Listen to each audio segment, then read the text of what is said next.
Hyderabad pub culture మితిమీరిపోతున్న పరిస్థితి. హైదరాబాద్ అంతా కూడా ఈ పబ్ కల్చర్ గబ్బులేపుతుంది. ప్రస్తుతం హఠాత్తుగా రాత్రి అంతా కూడా తనిఖీలు జరిగాయి. ప్రధానంగా గచ్చిబౌలి ఏరియాలో అయితే తనిఖీలు జరిగాయని తెలుస్తుంది. ఏదైతే ప్రస్తుతం మనము మాల్లో అయితే ఉన్నామో ఇదే మాల్లో రాత్రి అంతా కూడా తనిఖీలు జరిగాయి. దాదాపు 4 వరకు పాజిటివ్ వచ్చిందని కూడా ప్రధానంగా తెలుస్తుంది. ఫ్రాట్ మనం దాదాపు 3 పబ్బులు అయితే కనిపిస్తుంది. Frat house, pub ranch, street bar exchange, 10 down street, ఇవన్నీ కూడా ఇదే మాల్లో అయితే ప్రస్తుతం అయితే ఉన్నది. ఇదే కాకుండా యువత, హైదరాబాద్ యువత అంతా కూడా మత్తులో తేలుతున్న పరిస్థితి కనిపిస్తుంది. ఆకస్మిక తనిఖీలో దాదాపు 4 వరకు పాజిటివ్ వచ్చింది. గాంజా మరియు డ్రగ్స్ పాజిటివ్ వాళ్ళు సేవించారంటూ కూడా ప్రధానంగా అయితే తెలుస్తుంది. టర్మినల్ మాల్, గచ్చిబౌలిలో ఉన్న టర్మినల్ మాల్లోనే ఒకటే మాల్లో దాదాపు 4 వరకు, అంటే 10 డౌన్ స్ట్రీటే కానీ లేకపోతే ప్రధానంగా ఫ్రాట్ హౌస్, అదే పబ్ రాంజ్, ఇవన్నీ కూడా క్లియర్గా ఇక్కడనే జరుగుతుందని కూడా పూర్తిగా అయితే తెలుస్తుంది. మరోవైపు కూడా హైదరాబాద్ అంతా కూడా పబ్ కల్చర్ అనేది చాలా ఫాస్ట్ అండ్ ఫార్వర్డ్గా వ్యాపిస్తున్న పరిస్థితి. ఇదే కాకుండా కూడా ప్రతి దగ్గర తెలంగాణ రాష్ట్ర ప్రభుత్వం కూడా ఉక్కుపాదం మోపుతున్న పరిస్థితి కనిపిస్తుంది. ఎవరైనా సరే, ఎంతటి పెద్దవాళ్ళైనా సరే, డ్రగ్స్ కేసులో దొరికిన వాళ్ళందరిపైన కూడా NDPS కింద యాక్ట్ కేసులు నమోదు చేస్తున్నారు.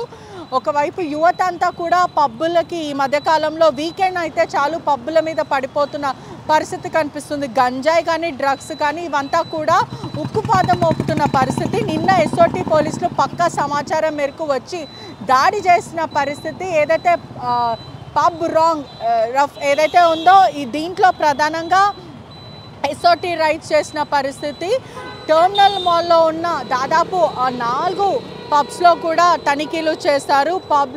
రాంగ్ పబ్ ప్రధానంగా చూసుకుంటే కూడా 4కి మాత్రము పాజిటివ్ వచ్చిందని కూడా మొత్తం మీద అయితే తెలుస్తుంది. గంజాయి సేవించి పబ్లో ఉన్నారా లేకపోతే పబ్లోనే సేవించన్నారు కూడా పోలీసులు క్లియర్గా ధృవీకరించాల్సిన పరిస్థితి. మరోవైపు కూడా ర్యాపిడ్ టెస్ట్ ద్వారా, అంటే మనకున్న టెక్నాలజీ ప్రకారం కూడా సలైవా లేదంటే ప్రధానంగా యూరిన్ ద్వారా కూడా ఈ మధ్యకాలంలో కూడా చాలా క్లియర్గా నార్కటిక్ వాళ్ళు టెస్ట్ చేసిన వెంటనే కూడా తెలిసిపోతున్న సిచ్యువేషన్.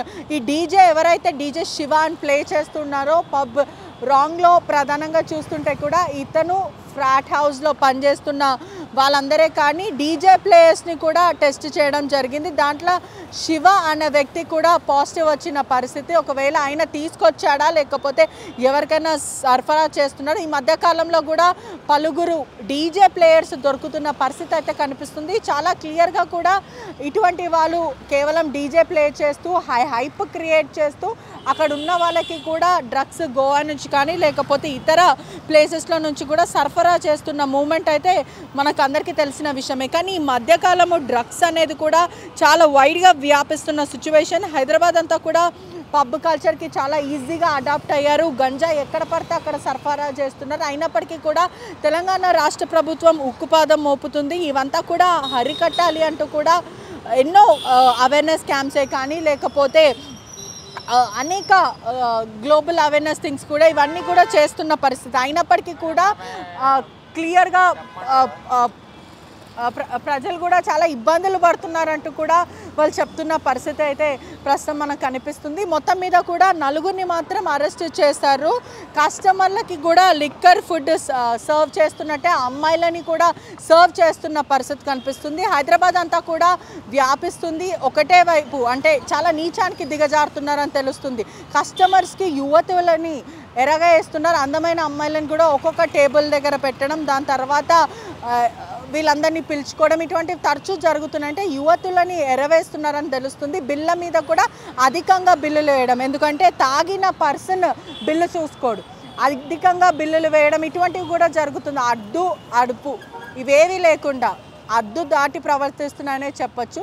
గంజాయి డ్రగ్స్తో కూడా చాలామంది బిజినెస్ ముందుకి తీసుకెళ్తున్నారు. మరోవైపు చాలా ఇన్నాపరేట్ వేగా న్యూడ్ డాన్సెస్ చేయడం, ఇటువంటి తరచూ జరుగుతున్నాయి. అంటే హైదరాబాద్లో ఎంత అరికట్టాల్సిన ప్రయత్నం చేస్తున్నప్పటికీ కూడా తరచూ ఇటువంటివి జరుగుతున్నాయి. అంటే మందేస్తూ చిందే అంటూ కూడా ఓపెన్ ఆఫర్స్ చేస్తున్నారు పబ్ నిర్వాహకులు. అదే కాకుండా ఇటువంటి వాళ్ళు అంటే కొంతమంది పబ్కి నిర్వాహకులకు సంబంధం లేకుండా కొంతమంది అయితే డ్రగ్స్ సరఫరా చేస్తూ ఉంటారు, లేదా బయట గంజాయి తాగి లోపలికి వస్తుంటారు. కానీ ఏదేమైనప్పటికీ కూడా ఈ కల్చర్ అనేది హైదరాబాద్లో చాలా వైడ్గా వ్యాపిస్తుందనే చెప్పొచ్చు. ఫ్యాట్ హౌస్ కానీ, క్లబ్ రాన్స్ కానీ, లేకపోతే street bar exchange, ten down street, ఇవన్నీ కూడా పక్కనే ఉన్నారని కూడా తెలుస్తున్నారు. మరోవైపు పబ్లిక్కి చాలా ఇబ్బందులు అవుతున్నాయి అంటూ కూడా స్థానిక వాళ్ళు చెప్తున్నారు. ఈ కల్చర్ అనేది బయట రాష్ట్రం నుంచి వచ్చింది, చాలా వైడ్గా వ్యాపిస్తున్నప్పటికీ కూడా ఇది కంట్రోల్ చేయలేకపోతున్నారు. యువత అంతా పాడైపోతుంది. వాళ్ళ చేతులారా వాళ్ళ జీవితాన్ని సర్వనాశనం చేసుకుంటున్నారంటూ కూడా అనేక మంది చెప్తున్న పరిస్థితి కనిపిస్తుంది. Yes, we have to be aware. ఎందుకంటే ఈ డ్రగ్స్, గాంజా ఇదంతా కూడా జస్ట్ ఒక మానసిక ప్రెషర్ నుంచి బయటికి తెస్తుందని అనుకుంటారు, కానీ ఇదే ఒక ఉచ్చులో లాగేస్తుంది అనే విషయం కూడా లేటర్ ఆన్ రియలైజ్ అవుతారు. మరోవైపు హైదరాబాద్లో అంతా కూడా రీహాబ్ సెంటర్స్ కూడా కూడా చాలా వైడ్గా వ్యాపించాయి. ఎక్కడైతే డ్రగ్స్, ఇల్లీగల్ సబ్స్టెన్స్ అన్నీ కూడా హైదరాబాద్లో పెరుగుతూ ఉన్నాయో అలాగనే రీహాబ్స్ కూడా పెరుగుతూ ఉన్నాయి. ఖచ్చితంగా మీ కుటుంబంలో ఎవరైనా సరే ఇటువంటి దానికి అలవాటు పడినా, లేకపోతే సర్వర్ నుంచి బయటికి రాలేకపోయినా ఫ్యామిలీ ఖచ్చితంగా సపోర్ట్ చేయాలి. చాలామంది రీహాబ్లో కూడా జాయిన్ అవుతున్న పరిస్థితి కనిపిస్తుంది. ఏదేమైనప్పటికీ కూడా పబ్ నిర్వాహకుల దందాలు మాత్రం ఆగలేని పరిస్థితి. ఎంత కంట్రోల్ చేసినప్పటికీ కూడా, అధికారులు కంట్రోల్ చేసినప్పటికీ ఇల్లీగల్గా నడిపించుకుంటూ ఉన్నారని కూడా తెలుస్తుంది. అసలైన తొలి వెలుగు.